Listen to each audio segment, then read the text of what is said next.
delighted to be with Terry and Andy here today at Woodfield School to talk a little bit about how we've worked together over the last few years. Start off, please tell us a bit about Woodfield School.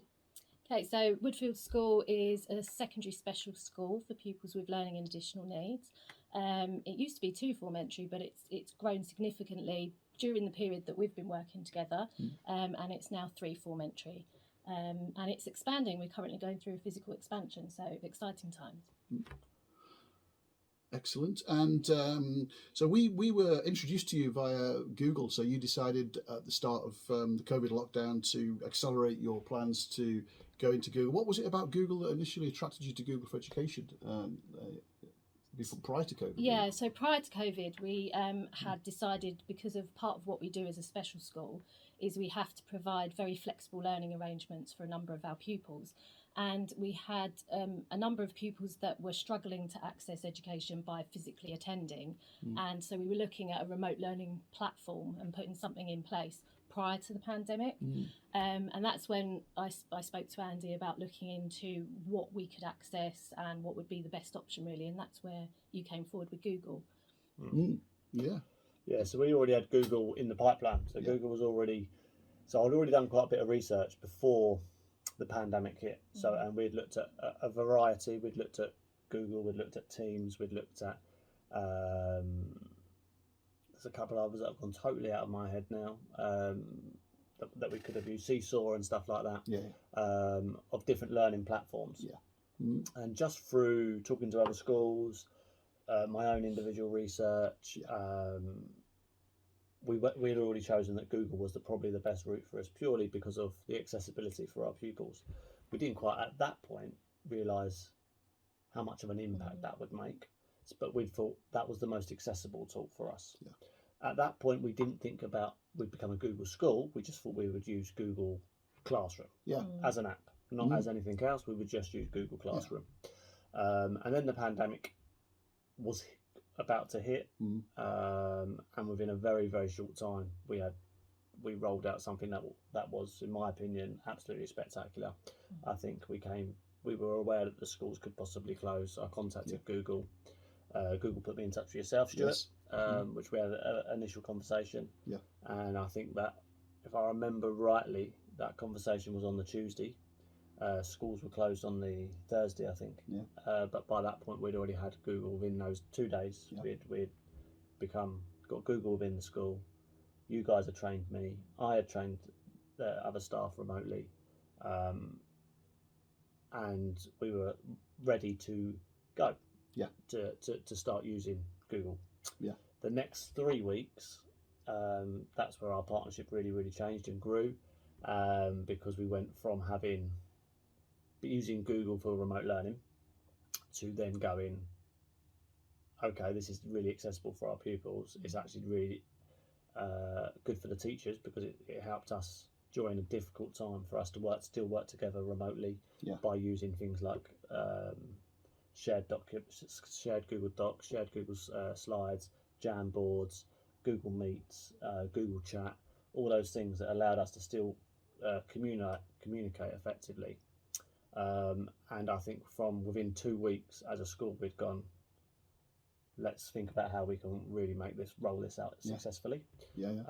So with the help from Vitalize, we opened a one-to-one scheme for the pupils. So the pupils had access to the one-to-one scheme, which is really useful. So as well as students can have their own device that they pay for, they can either pay for it monthly, over spread the cost over 2-3 years.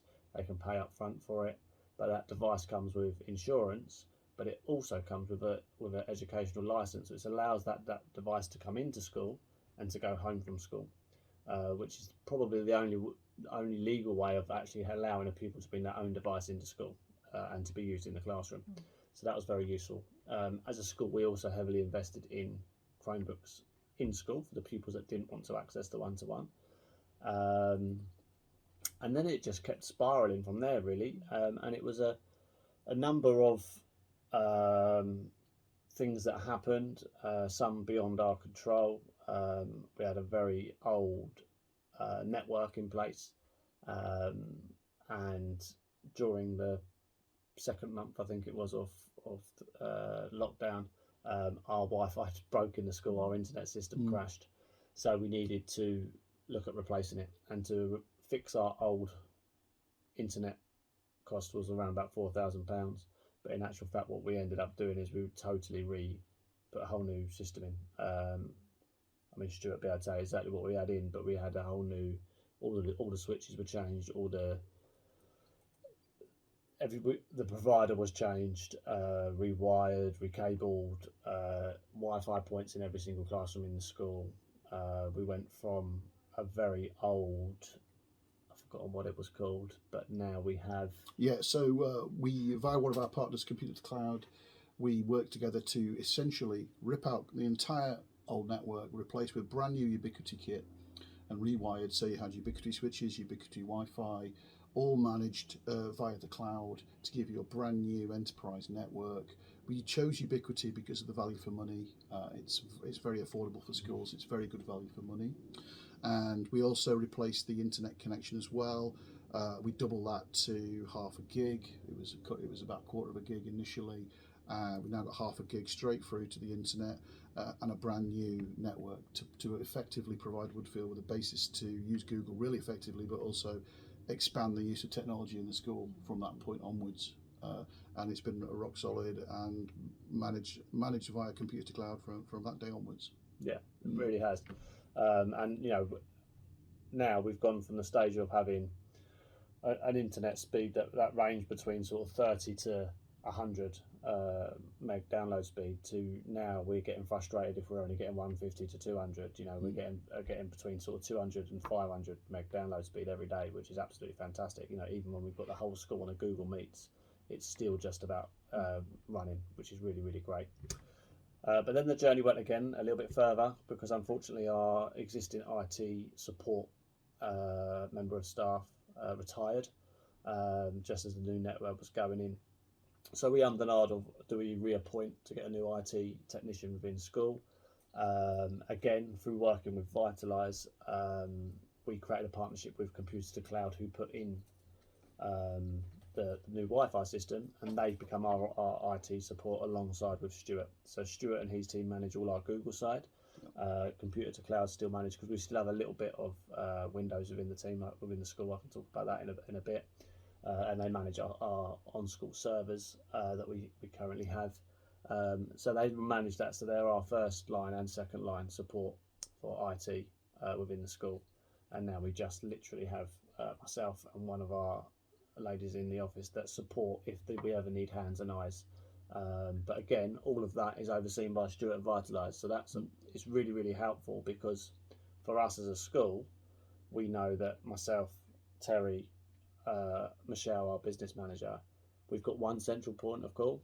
So if we're ever not happy with a service, or anything's not working right, or anything that's going well, which there has been lots and lots of things that have gone well, we know that we've got that one port of call is to Stuart. Regardless, we've got lots of other things that we've now brought into, but because Stuart's is the overarching partner for a lot of those, it's allowed us to move forward with that. And then I think with those things that took place, so with the move to Google, the change of network, the move to Computer to Cloud taking over, it built a lot of trust between Woodfield School and Vitalize. And that trust has then led to us saving a lot of time and saving a lot of money. Because, for example, now we go to Stuart with all of our IT needs, and through that transition period of 6 months, we would work together, and I would still do my usual, consistently check that the price we was getting I couldn't be beaten online or something like that. And now we've gained such a relationship over the last sort of 2.5, 3 years, that I just turn around to Stuart and I just say, we need 2 Chromebooks, we need 5 Chromebooks, we need something new, we need a cable, we need something, we need more HDMI leads, we recently just looked at getting a new projector for the hall. And to have an IT partner like Vitalize, that I can just go, I need this, can you order it, get it sent to me tomorrow, and trust that it's going to be done. It saves your staff so much time. The amount of time it saved me as IT lead to go, we need that, okay, I'm just going to send Stuart a text or an email, or just pick up the phone and just say, can we please have this?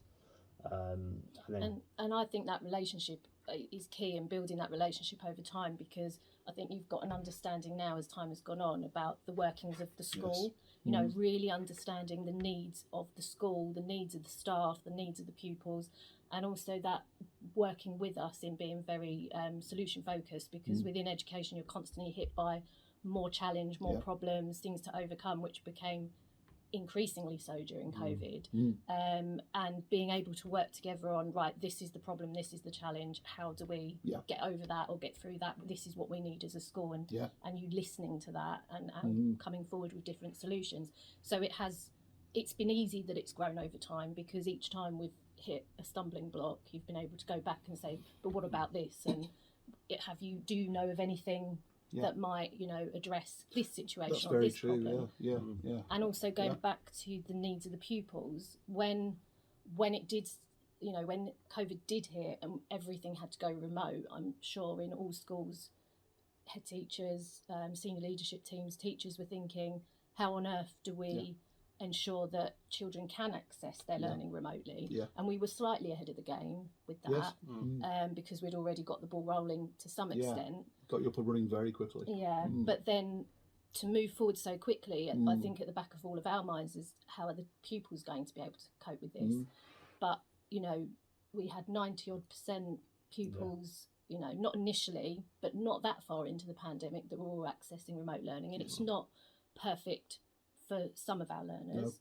And there will always be a percentage of learners that do need something alternative. But most of ours, they've really made us proud, the children, in how able they were to access the technology we were using then and all the technology that we've used since.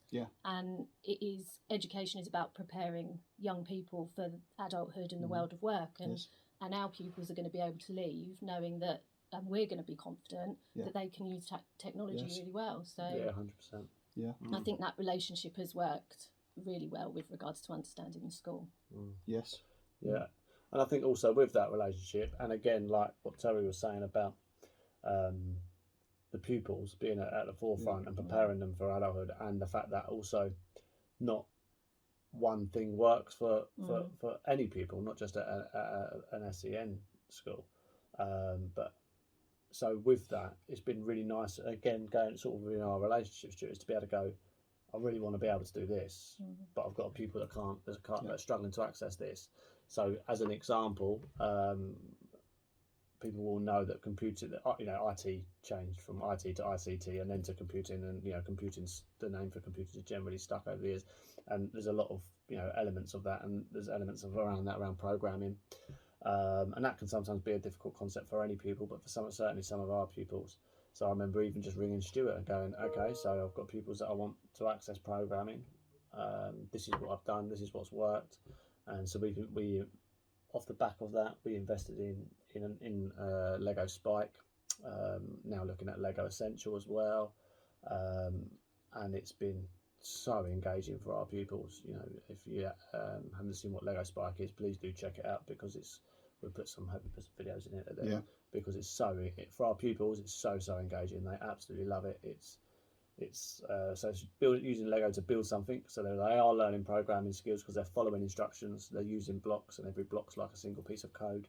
But then once they've built it, they can then connect using Bluetooth to either a Chromebook, a Chromebox, an iPad, a PC, anything that's got Bluetooth on it, they can connect, and then they can program that piece of Lego to move, to do things, to change lights, to make a merry-go-round. We had a student that had made 2 racing cars, and he was racing them up and down the corridor. It's really cool, and that's led on to other things as well. So we already had a virtual reality headset in the school, but we've now upgraded that and now look to using an Adventis World, which is again fantastic and really engaging for the pupils. And our latest project that we've just started on the 3 of us, which is quite exciting. We haven't quite got going with it yet, but is our own Woodfield radio station. So something at Woodfield we're very passionate about is our preparing for pupils for work, but work experience. So this year within our SDP, we really want to grow our in-house work experience offer, and part of that is to have our own radio station. So again, this was a problem-solving thing that Stuart did. I literally woke up one night and thought, I want our own radio station. Didn't think that it was a thing in schools at that point. Now I know that actually quite a lot of schools have it. But I remember I just picked up the phone to Stuart and said, Stuart, I want a radio station. Can you go and solve the issue? And that same day, Stuart came back to me and said, you've got these providers here. This bloke here seems very reasonable. Stuart went away. He made the partnership with school radio. Yeah. So it was all learning for Stuart as well off the back of That's right. of an idea that myself and Terry had discussed and then parked and then come back to. So Stuart did the legwork and the research for us, and now down in our wonderful shop and bank, we've now got a radio station that's ready to be up and running for the start of this academic year, which will be live on the school's website 24/7, 7 days a week, where the parents can tune in, just click on it. It's an internet radio station where they'll be able to just listen to some music that the kids like, but they'll also be able to hear some of the kids' English work, with whatever they may do in podcasts. It might be interviews with staff, it might be pupils. We've got one pupil that I'm already thinking about her having her own little joke time slot once a week because she's just so funny. So yeah, it's led to a huge growth from a school that was using everything was running through a server in the school. We had nothing in the cloud, and we had a teacher PC, and we had one set of very old iPads and one set of very old Windows laptops within the school, to in the last 2.5 years to having all of that. So when you think now, every single classroom in the school has 10 Chromebooks. We have 157, is it, children in the school? We've got 250 Chromebooks in the school. So we've got more Chromebooks than we've got pupils. There is a reason for that, though. There is a reason. That sounds very luxurious and that's because a lot of people but, brought their own through the one-to-one scheme. And also we made sure that every classroom, so we've got more classrooms that we have timetabled lessons, and it means that they don't have to take a Chromebook from place to place, because that can be disruptive. So we've got pretty much a set of Chromebooks in every classroom, and then obviously the pupils that have their own one at home as well. And there's been lots of little things. So even behind us now, you can probably see we've got a Google Jamboard. You know, we've started to replace some of our old smart boards and our old Promethean boards with Google Jamboards. And this is Terry's head teacher's office, but we've even got one in here to help to aid with communication. We can, when we're doing staff meetings, we can have a big a Jamboard open that we can share. We can also join Google Meets. And from a leadership perspective, things like when we're working on reports as a leadership team, to all be able to, and you forget those things that you used to have to take it in turns. I'll be working on this report today, so nobody else tried to access it, and then you'd have to save it and then share it, whereas to just create a document, have everybody on the leadership team be able to access it and all be able to update it, even at the same time. You'll be working on a document. Briefings that was a game changer. So during the pandemic, we had to move to Google Meets for our daily briefings, because we all used to meet in the staff room. Start of the day, everyone would share, urgent pieces of information before the pupils came in off transport. So we had to move that to being remote, because we weren't all able to go into the staff room together. And then we used to handwrite notes in those meetings, and then we used to have to photocopy those notes and put them up in the staff room, so if anybody didn't manage to be in briefing, they would be able to go and see those notes. And then we moved on to a Google document. It was a member of staff actually that said, why don't we create a shared document? We set them up a term in advance for each day, and everyone in the school, every member of staff can put on that document the notes that they need. And then we start the briefing. We're all on camera. It's usually myself, Andrea Ashton, or Emma Digby that lead. And all the information is there, and it's also stored there, so you can refer back to it, historically. Maybe someone talked about a safeguarding issue, or some information was shared to do with curriculum or a trip or something, and it's all there historically, so we've got that to look back on and refer to as evidence. and that's been really, really useful. And now it's one of those things that you think, how did we live without that? Yes, that's right. You get used to it very quickly, don't you? Yeah, The Google way. Yeah. I think, and I think as well, like we done a staff survey, or Terry did do a staff survey, at the end of the year. What was in the survey? That was to do with CPD. So but one of the questions was to ask. Oh no, I know what you're talking about Yes. now. Yeah, so we had a staff meeting about teacher standards and workload, but also we talked about things that have gone really well this academic year, and a number of people put about the move to Google and different things that have been implemented, and then things that might make life easier or better moving forward that we could look into. So that was that survey that you're talking about. So the staff on board are acknowledging it generally makes you work. Makes sure it's smarter and not harder. It's intuitive. It's with any change and with technology. I think there's always that period of learning and adapting, and that again, it was a challenge with COVID because it was a lot of change in a short period of time. But there were a number of members of staff that, even though they found that shift quite difficult, and it is challenging. I'm not very IT capable. It is challenging, but once you get used to it, and you realise, with it all being quite joined up as well, that it is easier once you've adapted to it and you've gone through that period of learning yourself. And then out of that came we talked about the walkie-talkies, didn't we? And the fact that we introduced them probably about 5 or 6 years ago. We introduced walkie-talkies. The site's expanded. The nature of the needs of the pupils has become more complex, and so to communicate with the number of one-to-ones that we had, or with senior leadership team, we introduced walkie-talkies a number of years ago. But because the school has grown so much, and because we need to utilise that instant communication more and more, my worry just recently is that it's started to impact learning a little bit, in that if walkie-talkies are going off around school, it's distracting the learning for the pupils. And so that was another example of where I came to you and said, there must be something else. Technology's moved on, there must be something else. And then you picked up the phone.